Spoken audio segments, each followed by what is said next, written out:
ദൈവനാമം മഹത്വപ്പെടുമാറാകട്ടെ. കർത്താവായ യേശുക്രിസ്തുവിൻ്റെ പരിശുദ്ധമായ നാമത്തിൽ നിങ്ങൾക്കെല്ലാവർക്കും എൻ്റെ വിനീതമായ സ്നേഹവന്ദനം. പത്രോസ്ലീഹായെ സംബന്ധിച്ചിടത്തോളം ക്രിസ്തീയ ജീവിതം വളരെ വിലയേറിയതായിരുന്നു. വളരെ വിലപിടിപ്പുള്ള ഒന്നായിട്ട് പത്രോസ്ലീഹ ആത്മീയത്തെ കണ്ടു, കർത്താവിനെ കണ്ടു, ആത്മീയ പ്രമാണങ്ങളെ കണ്ടു, കർത്താവായ യേശുക്രിസ്തുവിനെ കണ്ടു. ലോകത്തിൽ മറ്റെന്തിനേക്കാൾ വിലയേറിയതും വില തീരാത്തതുമാണ് കർത്താവായ യേശുക്രിസ്തുവും ദൈവീകമായ പ്രമാണങ്ങളും എന്ന് പത്രോസ്ലീഹയ്ക്ക് വളരെ വ്യക്തമായ ബോധ്യമുണ്ടായിരുന്നു.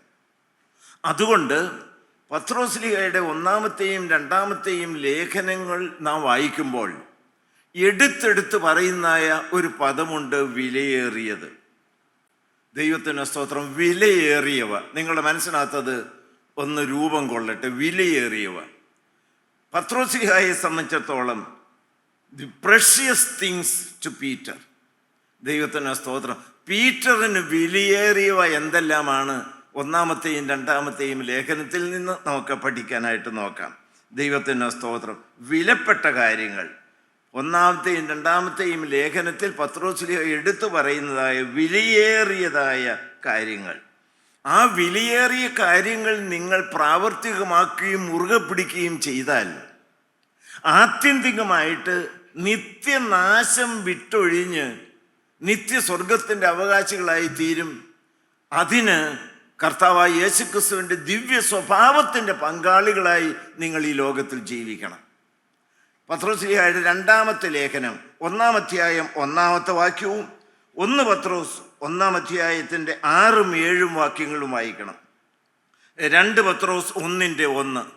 യേശുക്രിസ്തുവിൻ്റെ ദാസനും അപ്പോസ്തലനുമായ ശീമോൻ പത്രോസ്, നമ്മുടെ ദൈവത്തിൻ്റെയും രക്ഷിതാവായ യേശുക്രിസ്തുവിൻ്റെയും നീതിയാൽ നിങ്ങൾക്ക് ലഭിച്ചതുപോലെ അതേ വിലയേറിയ വിശ്വാസം ലഭിച്ചവർക്ക് എഴുതുന്നത്. ദൈവത്തിന്റെ സ്തോത്രം. ഒന്നാമത്തെ കാര്യം വിലയേറിയ വിശ്വാസം. The precious faith. ഹല്ലേലൂയ. ദൈവത്തിന്റെ മഹത്വം. വിലയേറിയ വിശ്വാസം ആദ്യം എടുത്തു പറയാനുള്ളൊരു കാര്യമാണ്. 1-ാമത്തെ ലേഖനത്തിൽ വ്യക്തമായി പറയുന്നുണ്ട്. 1-ാം അധ്യായത്തിന്റെ 6-7 വാക്യങ്ങൾ, 1-ന്റെ 6-7 വാക്യങ്ങൾ. അതിൽ നിങ്ങൾ ഇപ്പോൾ അല്പനേരത്തേക്ക് നാനാ പരീക്ഷകളാൽ ദുഃഖിച്ചിരിക്കേണ്ടി വന്നാലും ആനന്ദിക്കുന്നു.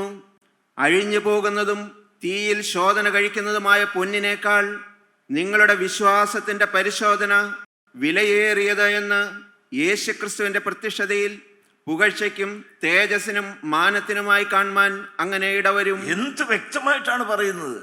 നിങ്ങളുടെ വിശ്വാസം വലുതാണ്. ശ്രദ്ധിക്കുക, നിങ്ങളുടെ വിശ്വാസത്തിൻ്റെ ശോധന വലുതാണ്. വിശ്വാസത്തിൻ്റെ ശോധന. ഹല്ലേലൂയ. The trial of faith is precious to God. ഹല്ലേലൂയ. വിശ്വാസത്തിൻ്റെ ശോധന. ദൈവമക്കളെ, അത് പത്രോസ്ലീഹ എടുത്തു പറയുന്ന ഒരു കാര്യമാണ്. അല്പനേരത്തേക്ക് നിങ്ങൾ നാനാ പരീക്ഷകളാൽ ദുഃഖിക്കേണ്ടി വന്നാലും നിരാശപ്പെടരുത്, ആനന്ദിക്കുന്നു. കാരണം എന്താണ്? ഇതൊരു അഗ്നിശോധനയാണ്. പൊന്ന് തീയിൽ ഊതിക്കഴിച്ച് കീടം മാറ്റി ശുദ്ധീകരിക്കുന്നത് പോലെ അശുദ്ധി നിറഞ്ഞതായ മനുഷ്യജീവിതത്തെ ശോധനയുടെ തീച്ചുളയിലൂടെ കടത്തിവിട്ട് സ്നേഹത്തിൻ്റെ അഗ്നിയിൽ ജ്വലിപ്പിച്ച് കർത്താവായ യേശുക്രിസ്തുവിനെ പ്രതിബിംബിക്കുന്നതായ വ്യക്തികളാക്കി മാറ്റും. അവസാനം നമുക്ക് ദിവ്യ സ്വഭാവത്തിൻ്റെ പങ്കാളികളായി തീരുവാനായിട്ട് സാധിക്കും. ആത്യന്തികമായിട്ട് എന്താണ്? ദൈവശക്തിയിൽ കാക്കപ്പെടുന്ന നിങ്ങൾക്ക് വേണ്ടി സ്വർഗത്തിൽ സൂക്ഷിച്ചിരിക്കുന്നതും ക്ഷയം, മാലിന്യം, വാട്ട എന്നിവയില്ലാത്തതുമായ അവകാശത്തിനായി തന്നെ. എത്ര വ്യക്തമായ കാഴ്ചപ്പാടോടെയാണ് പത്രോസ്ലീഹ ഈ കാര്യം പറയുന്നത്. അതുകൊണ്ട് ഇപ്പോൾ നാനാ പരീക്ഷകളിൽ നിങ്ങൾ ശോധന കഴിക്കപ്പെടുന്നുവെങ്കിൽ സന്തോഷിച്ചുകൊള്ളണം. യാക്കോബ് ശ്ലീഹായും പറയും, പരീക്ഷ സഹിക്കുന്ന മനുഷ്യൻ ഭാഗ്യവാൻ. കുട്ടികളുടെ ജീവിതത്തിൽ പരീക്ഷ ഇഷ്ടമല്ല. നാളെ പരീക്ഷയാണ്, പക്ഷെ ഇന്ന് പേപ്പറിൽ വന്ന് നാളെ അവധിയാണ്, പരീക്ഷയില്ലെന്ന് കേൾക്കുമ്പോൾ എന്ത് സന്തോഷം. അങ്ങനെ ഒരിക്കലും പരീക്ഷ നടക്കുന്നില്ല എങ്കിൽ നിങ്ങൾ ജയിച്ച അടുത്ത ക്ലാസ്സിലേക്ക് കയറുകയില്ല. ജീവിതത്തിൽ ശോധനകൾ വരണം, ജീവിതത്തിൽ പരിശോധനകൾ വരണം. പോരാട്ടത്തിൽ മാത്രമേ നമുക്ക് ശക്തിയോടെ മുന്നേറുവാനായിട്ട് സാധ്യമാകുകയുള്ളൂ. ദൈവത്തിൻ്റെ മഹത്വം. ദൈവമക്കളെ, നാനാ പരീക്ഷകൾ എന്ന് പറയുന്നത് വിശ്വാസത്തിൻ്റെ പരിശോധനയാണ്. ഇവിടെ ഈ ശോധനയെക്കുറിച്ച് പറയുന്നത് തീയിൽ ഊതിക്കഴിക്കുന്ന പൊന്നു പോലെയാണ്. തട്ടാന്മാര് കീടം നിറഞ്ഞതായ ആ സ്വർണം അത് തീയിൽ ഊതി ഊതി ശുദ്ധീകരിച്ച് ആ തട്ടാൻ്റെ മുഖം അതിൽ പ്രതിബിംബിക്കാൻ തക്കവണ്ണം വിശുദ്ധമാക്കി എടുക്കുന്നു. നിങ്ങൾക്ക് അർത്ഥം മനസ്സിലായി കാണും. ജീവിതത്തിലെ ശോധനകളും പോരാട്ടങ്ങളും പ്രയാസങ്ങളും തീച്ചുളയുടെ അനുഭവമെല്ലാം വരുമ്പോൾ അതെന്നെ ശുദ്ധീകരിക്കാനാണ്, എൻ്റെ സ്വയമെല്ലാം ഒന്ന് ഉടയ്ക്കാൻ വേണ്ടിയിട്ടാണ്. ഇയ്യോബിനെ പോലെ മേന്മകളൊന്നും പറയാനില്ല കർത്താവേ, ഞാൻ മിണ്ടുന്നില്ല, എൻ്റെ വായു പൊത്തുന്നു എന്ന് പറയാൻ തക്കൊണ്ട് വിനയത്തിലേക്ക് നയിക്കാൻ വേണ്ടിയിട്ടാണ്. മനുഷ്യനെ വിജയത്തിലേക്ക് നയിക്കുവാൻ ഏറ്റവും കൂടുതൽ വ്യാപരിക്കുന്ന ശക്തി പരീക്ഷകളും പോരാട്ടങ്ങളും തോൽവികളുമല്ലേ. ഹല്ലേലൂയ, ദൈവത്തിൻ്റെ സ്തോത്രം. പത്രോസിയുടെ ജീവിതത്തിൽ കർത്താവായ യേശുക്രിസ്തു പ്രവർത്തിച്ചു തുടങ്ങിയത് എങ്ങനെയാണ്? പരാജയത്തിലൂടെയാണ്. ഒന്നല്ല, പല പ്രാവശ്യം രാത്രി മുഴുവൻ ഞാൻ അധ്വാനിച്ചു. നല്ല പരിചയമുണ്ട് മീൻപിടുത്തത്തിൽ, പക്ഷേ ഒരു പൊടിച്ചു പോലും കിട്ടുന്നില്ല. എൻ്റെ കഴിവൊന്നും അവിടെ പ്രയോഗിക്കാനോ ജയിക്കാനോ പറ്റുന്നില്ല. പക്ഷെ കർത്താവായ യേശുക്രിസ്തു പ്രവർത്തിച്ചു. ഹല്ലേലൂയ, ദൈവത്തിന് സ്തോത്രം. ഒരു ശത്രു നമ്മളെ വിഴുങ്ങാൻ നോക്കുന്നുണ്ട്. പത്രോസിയുടെ 1-ാമത്തെ ലേഖനം 5-ാം അധ്യായം 8-ാമത്തെ വാക്യം അല്ലെന്ന് നോക്കി. 1 പത്രോസ് 5-ാം അധ്യായത്തിൻ്റെ 8-ാമത്തെ വാക്യം. അവിടെ ശത്രു നമ്മുടെ ചുറ്റും ഏതെങ്കിലും തരത്തിൽ നമ്മളെ വിഴുങ്ങുവാൻ വേണ്ടി ചെന്ന ആടിൻ്റെ പിന്നാലെ പോകുന്ന പോലെ നടക്കുന്ന കാഴ്ച നമുക്ക് കാണാൻ സാധിക്കും. വായിച്ചു. നിർമ്മതരായിരിപ്പിൻ, ഉണർന്നിരിപ്പിൻ, നിങ്ങളുടെ പ്രതിയോഗിയായ പിശാച് അലറുന്ന സിംഹം എന്ന പോലെ ആരെ വിഴുങ്ങേണ്ടുവെന്ന് തിരിഞ്ഞ് ചുറ്റി നടക്കുന്നു. ആരെയാണ് വിഴുങ്ങേണ്ടത്? ഏത് പാപത്തിലാണ് വീഴിക്കേണ്ടത്? ഏതിലാണ് അവൻ്റെ വിശ്വാസത്തിന് വിളക്ക് കെടുത്തിക്കളയേണ്ടത്? എന്തിനാണ് പാപത്തിൽ വീഴ്ചവൻ്റെ പ്രത്യാശ തകർത്ത് കളയുന്നത്? ദൈവത്തിന് സ്തോത്രം. ദൈവമക്കളെ, വിലയേറിയതായ വിശ്വാസം. പത്രോസിഹായ്ക്ക് വേണ്ടി കർത്താവ് ഒരിക്കൽ പ്രത്യേകിച്ച് പ്രാർത്ഥിച്ചു, ആ വിശ്വാസത്തിൽ ജയിച്ചു നിൽക്കാൻ വേണ്ടിയിട്ട്. കർത്താവായ യേശുക്രിസ്തു വളരെ വ്യക്തമായി അവരെ പഠിപ്പിച്ചു. നിങ്ങൾക്ക് ദൈവത്തെ പ്രസാദിപ്പിക്കണമോ? ഒറ്റ വഴി മാത്രമേ ഉള്ളൂ, ദൈവം അയച്ച എന്നിൽ നിങ്ങൾ വിശ്വസിക്കുക. എന്തുകൊണ്ടാണ് വേദപുസ്തകം ഇത്രമാത്രം പ്രാധാന്യം വിശ്വാസത്തിന് നൽകുന്നത്? ഏറ്റവും മഹത്തായ കാര്യമാണ്. കാരണം വിശ്വാസത്താലാണ് രക്ഷ. കൃപയാൽ വിശ്വാസത്താൽ അത്രേ നിങ്ങൾ രക്ഷിക്കപ്പെട്ടിരിക്കുന്നത്. കർത്താവായ യേശുക്രിസ്തുവിൽ നീ വിശ്വസിക്കുക, നീ നിന്റെ കുടുംബവും രക്ഷ പ്രാപിക്കും. നിനക്ക് മുറ്റിയതായി വിശ്വാസമുണ്ടെങ്കിൽ തടസ്സമായി നിൽക്കുന്ന ഈ മലയോട് നീങ്ങിപ്പോകാൻ പറഞ്ഞാൽ അത് നീങ്ങിപ്പോകും. നിനക്ക് വിശ്വാസത്തിൽ ഉറപ്പ് കിട്ടുന്നുവെങ്കിൽ ചീഞ്ഞഴുകി കിടക്കുന്നതായ നിങ്ങളുടെ സഹോദരനായിരിക്കുന്ന ലാസർ ഉയർത്തെഴുന്നേൽക്കും. That's the greatest force. എന്തു വലിയ ശക്തിയാണ് അദൃശ്യനായ ദൈവത്തിനുള്ളതായ അദമ്യമായിരിക്കുന്ന വിശ്വാസം. ഹല്ലേലൂയ. ഞാൻ വളരെ കൊതിയോടെയാണ് ഈ പ്രാർത്ഥിക്കുന്നതും പറയുന്നതും. നിങ്ങളത് ഹൃദയം തുറന്നിരുന്ന ദൈവമകളെ, ഒരു ദൈവം ജീവിക്കുന്നു. സാത്താന് ശക്തിയുണ്ട്, പക്ഷെ ചേർത്ത് ഞാൻ പറയും, എൻ്റെ ദൈവം സർവശക്തനാണ്. ആ സർവശക്തനായ ദൈവത്തിന് വേണ്ടി എൻ്റെ ചങ്ക് തുറന്നു കൊടുത്തിരിക്കുന്നു. ആ ദൈവത്തിൻ്റെ അത്യന്ത ശക്തി, പരിശുദ്ധാത്മാവിൻ്റെ ശക്തി എന്നിൽ കൂടി വ്യാപരിക്കുന്നു. അത് സാത്താനെ തകർത്ത ശക്തിയാണ്. ദൈവത്തിൻ്റെ സ്തോത്രം. അത് ചെങ്കടൽ പിളർന്ന ശക്തിയാണ്. അത് ഭൂമിയെ ഇളക്കുന്ന ശക്തിയാണ്. കൊടുംപാവി മാനസാന്തരത്തിലേക്ക് നയിക്കുന്ന ശക്തിയാണ്. മരിച്ചവനെ ജീവിപ്പിക്കുന്ന ശക്തിയാണ്. രോഗികൾക്ക് സൗഖ്യം നൽകുന്ന ശക്തിയാണ്. കരിക്കട്ടയെ തീപിടിപ്പിക്കുന്ന ശക്തിയാണ്. അശുദ്ധനെ വിശുദ്ധനാക്കി മാറ്റുന്ന ശക്തിയാണ്. ആ അത്യന്ത ശക്തിയാണ് നമ്മളുടെ കൂട്ടായ്മയിൽ ശക്തിയോടെ വ്യാപരിക്കുന്നത്. നിസാര ശക്തി കൊണ്ടൊന്നും ജഡീകനായിരിക്കുന്ന ലോകമയനായിരിക്കുന്ന എന്നെ ഇവിടെ നിർത്താൻ സാധ്യമാകിയില്ല. ഏത് വ്യക്തിയെയും രൂപാന്തരപ്പെടുത്തുവാൻ വ്യാപരിക്കുന്ന ദൈവത്തിൻ്റെ അത്യന്ത ശക്തി നമ്മളുടെ കൂട്ടായ്മയിൽ വചനമായി ഇറങ്ങി വരുന്നുകൊണ്ടാണ് പാവപ്പെട്ട അടിയോട് നിൽക്കാരൻ. കാണാം, എൻ്റെ കുടുംബ പാരമ്പര്യ വിദ്യാഭ്യാസമൊന്നുമല്ല, കാൽവറിയിൽ ഒഴുക്കിത്തന്ന കൃപ മാത്രമാണ്. എന്നാൽ കൃപയാൽ ഞാനിവിടെ നിൽക്കുന്നു എന്ന് പറയുന്നത് തോന്നലല്ലാത്തതുപോലെ കാൽവറിയിൽ എൻ്റെ കർത്താവായി യേശുക്രിസ്തു എനിക്ക് വേണ്ടി എൻ്റെ കുറ്റവും ശിക്ഷയും ഏറ്റെടുത്തു, എനിക്ക് പകരമായി മരിച്ചു എന്ന് പരിപൂർണമായി വിശ്വസിക്കാനും അംഗീകരിക്കാനും കൃപ തന്നു. ആ ശക്തിയാണ് ഇപ്പോൾ എന്നെ രൂപാന്തരപ്പെടുത്തിക്കൊണ്ടിരിക്കുന്നത്. ദൈവത്തിന് സ്തോത്രം. ഒന്നാമത്തെ വിലയേറിയത് പത്രോസിനെ സംബന്ധിച്ചിടത്തോളം വിശ്വാസം വിലയേറിയതാണ്. Precious faith, the trial of faith also is precious. വിശ്വാസത്തിന്റെ ശോധന വിലയേറിയത്. രണ്ടാമത്തെ കാര്യം എന്താണ്? വളരെ പ്രധാനപ്പെട്ടതാണ് പത്രോസിനെ സംബന്ധിച്ചിടത്തോളം. അടുത്ത കാര്യം 1 പത്രോസ് 1-ാം അധ്യായം 18-19 വാക്യങ്ങൾ. 1 പത്രോസ് 1-ാം അധ്യായത്തിന് 18-19 വാക്യങ്ങൾ. വ്യർത്ഥവും പ്രതിപാരമ്പര്യവുമായുള്ള നിങ്ങളുടെ നടപ്പിൽ നിന്ന് നിങ്ങളെ വീണ്ടെടുത്തിരിക്കുന്നത് വായിച്ചു. പൊന്ന് വെള്ളി മുതലായ അഴിഞ്ഞു പോകുന്ന വസ്തുക്കളെ കൊണ്ടല്ല. നിങ്ങളെ വീണ്ടെടുത്തിരിക്കുന്നത് പൊന്ന് വെള്ളി മുതലായ അഴിഞ്ഞു പോകുന്ന വസ്തുക്കളെ കൊണ്ടല്ല, ക്രിസ്തു എന്ന നിർദോഷവും നിഷ്കളങ്കവുമായ കുഞ്ഞാടിന്റെ വിലയേറിയ രക്തം കൊണ്ട് അത്രയെന്ന് ഏറ്റു പറയാൻ തോന്നുന്നില്ലേ? കുഞ്ഞാടിന്റെ വിലയേറിയ രക്തം. ദൈവനാമം മഹത്വപ്പെടുമാറാകട്ടെ. കുഞ്ഞാടിന്റെ വിലയേറിയ രക്തം. പത്രോസിക പറയുന്നത് പൊന്ന് വെള്ളി, ലോകത്തിൽ നിങ്ങൾ വളരെ വിലപിടിപ്പുള്ളതായി കാണുന്ന പൊന്നും വെള്ളിയും ഒക്കെ ഉണ്ടല്ലോ, എന്നാൽ ഭൂമിയിലെ സകല വസ്തുക്കളെക്കാളും വിലയേറിയത് കാൽവറിയിൽ എൻ്റെ പൊന്നു കർത്താവ് നരകയാതന് തീപ്പൊയ്കയിൽ വെന്തരേണ്ടതായിരിക്കുന്ന എന്നെ വീണ്ടെടുത്ത് സ്വർഗരാജ്യത്തിന്റെ സന്തോഷമണവറയിൽ ദൈവത്തെ സ്തുതിക്കുന്ന ദൈവവയലാക്കി മാറ്റാൻ വേണ്ടി കാൽവറിയിൽ ചൊരിഞ്ഞ വിലയേറിയ രക്തത്തിന്റെ വ്യാപാരമാണ്. ദൈവത്തിന്റെ സ്തോത്രം. എനിക്ക് ഏറ്റവും വലിയ ആശ്വാസം എന്താണെന്നറിയാമോ? ആ രക്തം ഇന്ന് ഗുണകരമായി സംസാരിക്കുന്നു. ഞാൻ പറയുന്നത് യേശുദാൻ കേൾക്കുന്നുണ്ടല്ലോ. ഹല്ലേലൂയ. ആ രക്തത്തിന്റെ മണം നിങ്ങൾ മണക്കുന്നില്ലേ? ആ രക്തം പൊട്ടി ഒഴുകുന്നായ ചങ്ക് പൊട്ടി ഒഴുകുന്ന ക്രൂശിൻ ചുവട്ടിലേക്കല്ലേ നിങ്ങൾ വന്നിരിക്കുന്നത്? തൂക്കപ്പെട്ടു മരത്തിൽ വിലാവ് തുറന്നു ആ ചവളം രക്തം വെള്ളമൊഴുകുന്ന മിശിഹായെ പാവപ്പെട്ട അടിയങ്ങൾ ചൂണ്ടിക്കാണിച്ചു തരികയാണ്. ഈ കൈ ചലിക്കുന്ന കാലത്തോളം വചനത്തിലൂടെ പാവപ്പെട്ട അടിയങ്ങൾ മറ്റൊന്നിലേക്ക് വിരൽ ചൂണ്ടുകയില്ല. ദൈവത്തിന് സ്തോത്രം. മനുഷ്യവർഗത്തിന്റെ വീണ്ടെടുപ്പിന് വേണ്ടി ഈ ലോകത്തിൽ ചൊരിയുവാൻ കഴിവുള്ളതായ മറ്റ് യാതൊരു ശക്തിയുമില്ല, വ്യക്തിയുമില്ല, യാതൊരു ദ്രാവകവുമില്ല. സകല പുണ്യവാളന്മാരുടെ രക്തവും ഒന്നിച്ചു ചേർന്നാലും മനുഷ്യന്റെ ഒരു ചെറിയ കോപത്തിന്റെ കറ കഴുകാൻ സാധ്യമല്ല. ഈ ലോകത്തിൽ ഏതെല്ലാം സോപ്പുകൾ ഉപയോഗിച്ചു കഴിഞ്ഞാലും ദൈവത്തിന് സ്തോത്രം എൻ്റെ ആത്മാവിൽ പറ്റിയതായിരിക്കുന്ന കറകളെ വിശുദ്ധീകരിച്ച് എന്നെ വെണ്മയാക്കുവാൻ സാധ്യമാകിയില്ല. എന്നാൽ കാൽവറിൽ ചൊരിഞ്ഞ കുഞ്ഞാടിന്റെ ഒരു തുള്ളി രക്തം, ഹല്ലേലൂയ, രക്താംബര ഹിമം പോലെ വെളുപ്പിക്കുന്നതാണ്.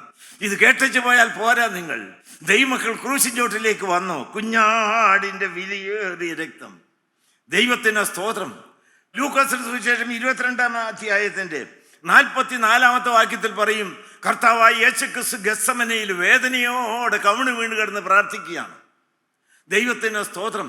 അപ്പോൾ ദൈവമക്കളെ, നിങ്ങൾക്ക് ആ യേശുവിലേക്കൊന്ന് നോക്കാമോ? യേശുവിൻ്റെ അടുക്കലൊന്ന് മുട്ടുമടക്കാമോ? ദൈവത്തിൻ്റെ സ്തോത്രം. അപ്പോൾ നിങ്ങൾക്കൊരു കാഴ്ച കാണാം. യേശുവിലേക്ക് നോക്കിയാൽ നമ്മൾ പൊട്ടിക്കരഞ്ഞു പോകും. കർത്താവായ യേശുക്രിസ്തു വിയർപ്പ് വെള്ളം പോലെ ഒഴുകേണ്ടതായ രംഗത്ത് ഇപ്പോൾ നാം നോക്കിയാൽ എന്താണ് കാണുന്നത്? വായിച്ചേ. പിന്നെ അവൻ പ്രാണവേദനയിലായി. പിന്നെ എന്റെ യേശു പ്രാണവേദനയിലായി. അതിശ്രദ്ധയോടെ പ്രാർത്ഥിച്ചു. അവന്റെ വിയർപ്പ് നിലത്ത് വീഴുന്ന വലിയ ചോരത്തുള്ളി പോലെയായി. ഹല്ലേലൂയ. നിങ്ങൾ എല്ലാവരും കണ്ടോ അത്? ഹല്ലേലൂയ. നിങ്ങൾ ഉള്ളങ്ങൾ കൊണ്ട് കണ്ടോ? വലിയ തുള്ളി ചോര ഇതാ തുള്ളി തുള്ളിയായി യേശുവിന്റെ രോമകൂമങ്ങളിൽ നിന്ന് ഒഴുകുകയാണ്. എന്താണ് കാരണം? ഞാൻ അതിനോട് ചേർത്ത് എൻ്റെ സ്വന്തം കൈകൊണ്ടൊരു വാക്യം എഴുതി വെച്ചു. കർത്താവായ യേശു ക്രിസ്തുവിൽ നിന്ന് വലിയ തുള്ളി ചോര ഒഴുകി വന്നു. കാരണം എൻ്റെ പാപം അതിലും വലുതാണ്. എൻ്റെ വലിയ പാപക്കറകൾ കഴുകുവാൻ കുഞ്ഞാടിൻ്റെ വലിയ തുള്ളി ചോര ഹല്ലേലൂയ ഊറ്റി തരേണ്ടതായിട്ട് വന്നു. ദൈവത്തിൻ്റെ മഹത്വം. കർത്താവിന് സ്തോത്രം. കാൽവറിയിലെ രക്തം നനഞ്ഞു കിടക്കുന്ന കർത്താവായ യേശു ക്രിസ്തുവിന്റെ ക്രൂശിൻ ചുവട്ടിലേക്ക് നിങ്ങൾക്കൊന്ന് വരാമോ? ഹല്ലേലൂയ. ദൈവത്തിൻ്റെ മഹത്വം. കർത്താവിന് സ്തോത്രം. ദൈവമക്കളെ, ആ വിലയേറിയ രക്തം കൊണ്ട് നമ്മളെ വീണ്ടെടുത്തിരിക്കുന്നു. വെളിപ്പാട് പുസ്തകത്തിൽ വളരെ വ്യക്തമായി പറയുന്നുണ്ട്. 12-ാം അധ്യായത്തിന്റെ 10-11 വാക്യങ്ങൾ വായിച്ച്. വെളിപ്പാട് 12-ാം അധ്യായത്തിന്റെ 10-11 വാക്യങ്ങൾ. അപ്പോൾ ഞാൻ സ്വർഗത്തിൽ ഒരു മഹാശബ്ദം പറഞ്ഞു കേട്ടത്. സ്വർഗത്തിലുള്ള ശബ്ദമാണ്. പാവപ്പെട്ട അടിയന്റെ നാവിലൂടെയാണ് വരുന്നതെങ്കിലും സ്വർഗത്തിൽ നിന്നൊരു ശബ്ദം പറഞ്ഞു കേട്ടത്. ഇപ്പോൾ നമ്മുടെ ദൈവത്തിന്റെ രക്ഷയും ശക്തിയും രാജ്യവും അവന്റെ ക്രിസ്തുവിന്റെ ആധിപത്യവും തുടങ്ങിയിരിക്കുന്നു. വായിച്ചു. നമ്മുടെ സഹോദരന്മാര് രാപകൽ ദൈവസന്നദ്ധിയിൽ കുറ്റം ചുമത്തുന്ന അപവാദിയെ തള്ളിയിട്ട് കളഞ്ഞുവല്ലോ. ദൈവം അടുത്ത വാക്യം, അവർ അവനെ കുഞ്ഞാടിന്റെ രക്തം ഹേതുവായിട്ടും ദുഷ്ടപിശാചിനെ കുഞ്ഞാടായ യേശു ക്രിസ്തു കാലുവടിച്ചൊഴിഞ്ഞ രക്തം ഹേതുവായും തങ്ങളുടെ സാക്ഷ്യവചനം ഹേതുവായിട്ടും ജയിച്ചു. ഹല്ലേലൂയ. ഇന്ന് ജയമൊഴുകി വരികയാണ്. പരാജയപ്പെട്ട് നിൽക്കേണ്ടതല്ല ദൈവമക്കൾ. ഹല്ലേലൂയ. ലജ്ജാഭാരത്താൽ തലകുനിച്ച് നിൽക്കേണ്ടവരല്ല ദൈവമക്കൾ. പരാജയമറിയാത്ത യൂദയുടെ സിംഹം എൻ്റെ കർത്താവായ യേശു ക്രിസ്തു ആണ് എങ്കിൽ പരാജയപ്പെട്ട് തലകുമ്പിട്ട് പാപത്തിൻ്റെ അടിമത്വത്തിൻ്റെ നുകത്ത് കീഴിൽ ബന്ധിക്കപ്പെട്ട് നിരാശയോടെ ഞാൻ നടക്കേണ്ടതായ കാര്യമില്ല. ക്രിസ്തീയ ജീവിതം അത് ജയത്തിൻ്റെ ജീവിതമാണ്. കാരണം ജയാളിയായിരിക്കുന്ന, തോൽക്കാത്ത, ഒരിക്കലും തോൽക്കില്ലാത്ത ഒരു യേശുവുണ്ട്. നിങ്ങൾക്കുണ്ട ദൈവമക്കളെ വിശ്വാസം. ഞാൻ ഈ വാർദ്ധക്യത്തിൽ ശക്തി പ്രാപിച്ച് നിൽക്കാനുള്ള കാരണം എന്നെ ശക്തനാക്കുന്നതിന് മുഖാന്തരം ഞാൻ സകലത്തിനും മതിയായവനാണ്.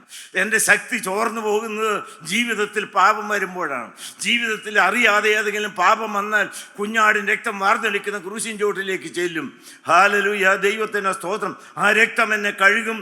ആ രക്തം ജീവനാണ് ദൈവമക്കളെ. ദൈവനാമം മഹത്വപ്പെടുവാൻ. മനുഷ്യൻ്റെ ജീവൻ രക്തത്തിലാണ്. ആ ദൈവം, ആ രക്തജീവനാണ് നമുക്ക് ഒഴുക്കി തന്നത്. ആ രക്തം നിങ്ങളൊന്ന് അനുഭവിക്കണം. ആ രക്തം നിങ്ങളുടെ ശരീരത്തിൽ കൂടി ഒഴുകണം. ആ രക്തം നിങ്ങളുടെ സിരകളിൽ കൂടി ഒഴുകണം. ആ രക്തം നിങ്ങളെ സമ്പൂർണ്ണമായി വിശുദ്ധീകരിക്കും. ദൈവത്തിന് സ്തോത്രം. ആ രക്തത്താൽ നിങ്ങൾ തീ പിടിക്കും. അങ്ങനെ നിങ്ങൾ കർത്താവായ യേശുക്രിസ്തുവിന്റെ പ്രതിമയായി രൂപാന്തരപ്പെടും. ദൈവനാമം മഹത്വപ്പെടുമാറാകട്ടെ. ദൈവത്തിന് സ്തോത്രം. പാപപരിഹാരാർത്ഥം ചൊരിഞ്ഞതായ രക്തം. ദൈവത്തിന് സ്തോത്രം. ഞാൻ ഇന്ന് എപ്പോഴോ ഇങ്ങനെ പറയുകയുണ്ടായി, ധ്യാനത്തിൽ പയ്യെ പയ്യെ കർത്താവായ യേശുക്രിസ്തുവിൻ്റെ ആ ഗോകുൽത്തായിൽ ഉയർത്തിയതായ ക്രൂശിൻ ചുവട്ടിലേക്ക് അങ്ങ് ചെല്ലാമോ? രക്തം മാർന്നൊലിക്കുന്ന യേശുവിനൊന്ന് കാണാമോ? നിങ്ങൾക്ക് പയ്യെ ചെവി ആ മരക്കുരിശനോടൊന്ന് ചേർക്കാമോ? ഞാൻ എന്തുകൊണ്ടാണ് അങ്ങനെ ധ്യാനിച്ചതെന്ന് എനിക്ക് അറിഞ്ഞുകൂടാ. എൻ്റെ മനസ്സിനകത്ത് വന്നതായ ഒരു ധ്യാന ചിന്തയുണ്ട്. അപ്പോൾ ഒരു ശബ്ദം, മകനെ, നിന്റെ അനേകവിധമായ പാപങ്ങൾ മോഹിച്ചു വന്നിരിക്കുന്നു. പിതാവേ, ഇവരോട് ക്ഷമിക്കണമേ.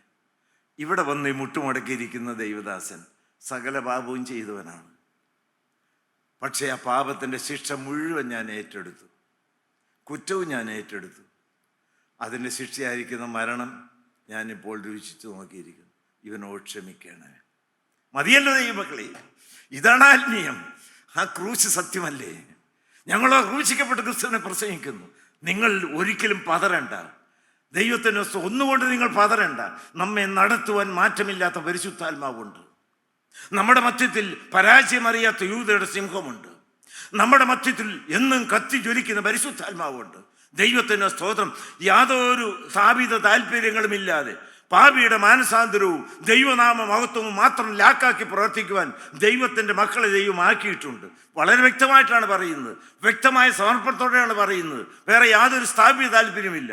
ആ ദൈവം നമ്മെ നടത്തും, നമ്മളെ വളർത്തും, നമ്മളെ സ്വർഗ വീട്ടിലെത്തിക്കും. ഒന്ന് വിലയേറിയ വിശ്വാസം, വിശ്വാസത്തിൻ്റെ ശോധന വിലയേറിയത്. അങ്ങനെ വിശ്വസിക്കുന്ന ദൈവമക്കൾ കുഞ്ഞാടിൻ്റെ രക്തത്തിൻ്റെ ശുദ്ധീകരണ ശക്തിയുടെ വ്യാപാരത്തിൽ വിശ്വസിച്ചാൽ ഏത് കൊടും പാപിക്കും വിശുദ്ധരായി മാറാം. അപ്പോൾ കുഞ്ഞാടിൻ്റെ രക്തത്തിൽ അങ്കി വെടിപ്പാക്കിയതായി മക്കളെ ചേർക്കാൻ കർത്താവ് വരുമ്പോൾ നാം പറന്നുയരും. അങ്ങനെ ദൈവത്തോടുകൂടി നിത്യം വസിക്കാൻ നമുക്ക് കൃപ തരും. മൂന്നാമത്തെ വിലയേറിയ കാര്യം എന്താണ്? വളരെ പ്രധാനപ്പെട്ടതാണ്. 1 പത്രോസ് 3-ാം അധ്യായത്തിൻ്റെ 3-4 വാക്യങ്ങൾ. വിലയേറിയ കാര്യം എന്താണ്? നിങ്ങളുടെ അലങ്കാരം തലമുടി പിന്നുന്നതും പൊന്നണിയുന്നതും വസ്ത്രം ധരിക്കുന്നതും ഇങ്ങനെ പുറമേയുള്ളതല്ല, സൗമ്യതയും സാവധാനതയുമുള്ള മനസ്സ്. നിങ്ങളുടെ സൗന്ദര്യവും നിങ്ങളുടെ അലങ്കാരവും പുറമേ ഉള്ളതല്ല. ഒരു വിശ്വാസിയുടെ ജീവിതത്തിലെ അലങ്കാരം എന്ന് പറയുന്നത്, ഭംഗി എന്ന് പറയുന്നത്, ബ്യൂട്ടി എന്ന് പറയുന്നത് പുറമേ ഉള്ളതല്ല. പിന്നെ എന്താണ്? സൗമ്യതയും സാവധാനതയുമുള്ള മനസ്സ് എന്ന അക്ഷയഭൂഷണമായ ഹൃദയത്തിന്റെ ഗൂഢമനുഷ്യൻ തന്നെ ആയിരിക്കണം. അത് ദൈവസന്നിധിയിൽ വിലയേറിയതാകുന്നു. എല്ലാവരും നോക്കിയേ. ദൈവത്തിന് സ്തോത്രം. ദൈവസന്നിധിയിൽ വിലയേറിയത് എന്താണ്? സ്ത്രീകളും പുരുഷന്മാരും ഒക്കെ ഒന്ന് കേട്ടേ. സൗന്ദര്യത്തിൻ്റെയും ആഡംബരത്തിൻ്റെയും ലോകപ്രതാപത്തിൻ്റെയും പിന്നാലെ സകലതും മറന്ന് ഓടി നടക്കുന്നവരെന്ന് കേട്ടേ. എല്ലാ രഹസ്യങ്ങളും അറിയുന്ന ദൈവത്തിൻ്റെ അഗ്നിജാലക്കൊത്ത കണ്ണ് നോക്കിയിട്ട് എൻ്റെ നോട്ടത്തിൽ നിങ്ങളുടെ ജീവിതത്തിൽ വിലയേറിയ ഒന്നുണ്ട്. അതെന്താണ്?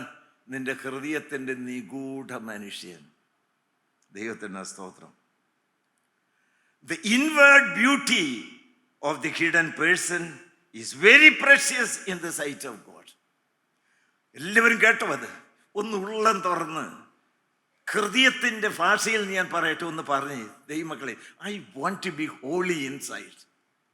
പറഞ്ഞു നിങ്ങൾ സഹോദരിമാരൊക്കെ പറഞ്ഞോ, സഹോദരന്മാർ പറഞ്ഞോ, കർത്താവെ നീ ഞങ്ങളുടെ മധ്യത്തിലേക്ക് വന്നിട്ടുണ്ടല്ലോ, ഞങ്ങളത് വിശ്വസിക്കുകയാണ്. ആ രക്തം ഗുണകരമായി സംസാരിക്കുന്നത് വിലയേറിയാണ്, നിങ്ങൾ വിശ്വസിക്കുകയാണ്. ആ രക്തം വാർന്നിരിക്കുന്ന ക്രൂശിനെ കെട്ടിപ്പിടിച്ചുകൊണ്ട് കൊടും ഭാവിയായി ഞാൻ നിന്നോട് പറയുകയാണ്, I want to be holy inside. എനിക്ക് ആരും അറിയാത്തൊരു രഹസ്യ വിശുദ്ധനായി മാറണം. ഹല്ലേലൂയ, ഹല്ലേലൂയ. ദൈവത്തിന് സ്തോത്രം. ഞാൻ പള്ളിയാണ്, ആരാധിക്കുന്നവനാണ്, ഭക്തനാണ്, കുരിശുവരക്കാരനാണ് എന്ന് വിശ്വസിച്ച് നടന്നത്. പക്ഷെ കള്ളന്മാരുടെ ഗുഹയാണ്, ഒരു വേശ്യാലയമാണിത്. ദൈവത്തിന് സ്തോത്രം. ഒരു സാത്താൻ്റെ പള്ളിയാണ്. ഹല്ലേലൂയ. ദൈവമക്കളെ, ഇത് അംഗീകരിച്ചുകൊണ്ട് ക്രൂശിനെ കെട്ടിപ്പിടിക്കാമോ? കുഞ്ഞാടിൻ്റെ രക്തം കുർബാനയായിട്ട് നിങ്ങൾക്ക് തരും. ദൈവത്തിന് സ്തോത്രം. ദൈവമക്കളെ, വ്യക്തമായി നിങ്ങളോട് പറയട്ടെ, സ്വർഗത്തിൽ പോകുമെന്ന് മനക്കോട്ട കെട്ടി നിങ്ങൾ ദിവാസ്വപ്നങ്ങൾ കണ്ടു നടന്നിട്ട് കാര്യമില്ല. അതിന് ജീവിതത്തിൻ്റെ അകത്തും പുറത്തും വളരെ വ്യക്തമായ രൂപാന്തരം ഉണ്ടായിരിക്കണം. ഹല്ലേലൂയ. ലാസറിൻ്റെ കല്ലറ മനോഹരമാണ്, പക്ഷെ അതിൻ്റെ അകമോ? ഞാൻ എൻ്റെ അവസ്ഥ തിരിച്ചറിഞ്ഞുകൊണ്ടാണ് പറയുന്നത്. പക്ഷെ കർത്താവായി യേശുക്രിസ്തു യെരൂശലേം ദേവാലയത്തിനകത്തേക്ക് അങ്ങോട്ട് ചെന്നപ്പോൾ അതിനകത്തുനിന്നെല്ലാം പുറത്തിയാടി. എനിക്ക് നല്ല വിശ്വാസമാണ്, വെളിച്ചമായിരിക്കുന്ന കർത്താവായി യേശുക്രിസ്തു അകത്തേക്ക് വരുമ്പോൾ വേണ്ടാത്തതായി ഇരുട്ടിൻ്റെ പ്രവൃത്തികളെല്ലാം പുറത്തു പോകും. ഹല്ലേലൂയ. ദൈവത്തിന് സ്തോത്രം. ഹൃദയശുദ്ധിയുള്ളവർ ഭാഗ്യവാന്മാർ, അവർ ദൈവത്തെ കാണും. ആന്തരികമായിരിക്കുന്ന വിശുദ്ധി.